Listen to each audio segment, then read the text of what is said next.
I think we should treat painful emotions like we would treat an illness. Let me explain. Imagine somebody coughs in your face and you catch a cold. Very quickly your body shows you that something is wrong. Headache, fever, running nose, coughing.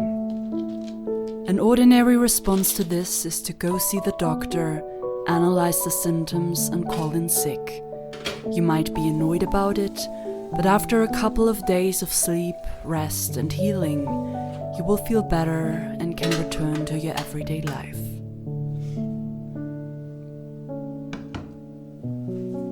Now imagine somebody coughs hurtful words in your face and you get infected with disappointment.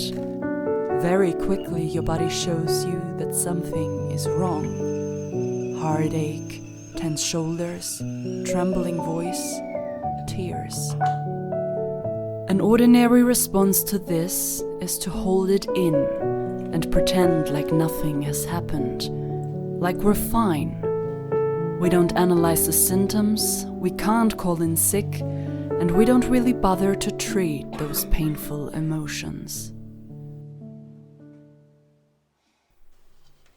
If we power through a cold without treating it, it takes longer to recover, we're likely to get infected again, and if we repeatedly do this, it could lead to a more serious diagnosis. Now imagine what happens if we continue to suppress our feelings and never take the time to treat them properly. I want to share a 5-step treatment for painful emotions with you, and I hope you make the time for it. Step 1. Realizing it. When we have a cold, the sneezing and coughing tend to make that painfully obvious. But because we're so used to suppressing hurtful emotions, it can be hard identifying them. There is value in becoming more aware of how our body reacts to certain feelings. Step 2. Containing it. Painful emotions can be just as contagious as a cold. If someone sneezes in our face and we get sick, the responsible thing to do is to stay away from other people so we won't infect anyone else. If I feel disappointed and I start shouting at someone, there is a risk that this person might get angry, frustrated, or even scared, and then run off and yell at somebody else. So you see, any painful emotion could spread like a virus, so it's best to contain it by staying clear of people and situations that trigger us. Step 3. Accepting it. A cold is annoying, so are anger, frustration, and fear. But just like a cold, emotions won't go away just because we don't want to deal with them right now. Accepting and stopping to fight it can already bring quite a bit of relief. It also shows our body that we're taking it seriously and are willing to listen and work with it.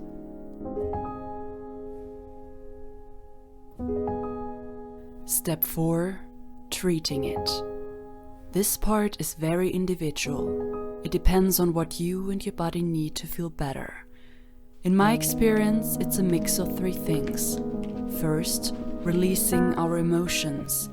This can be done by journaling, screaming, or crying, or by taking a physical or artistic approach.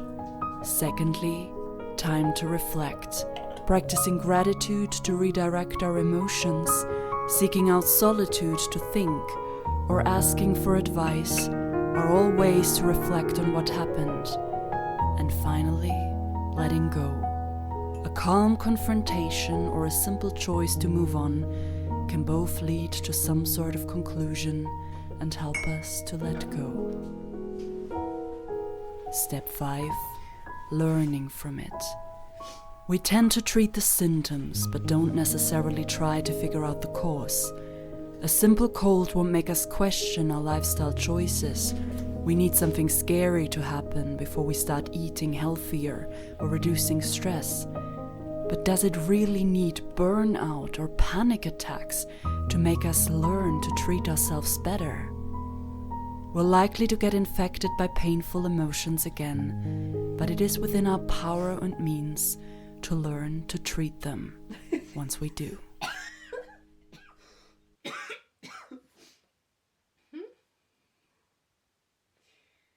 Okay.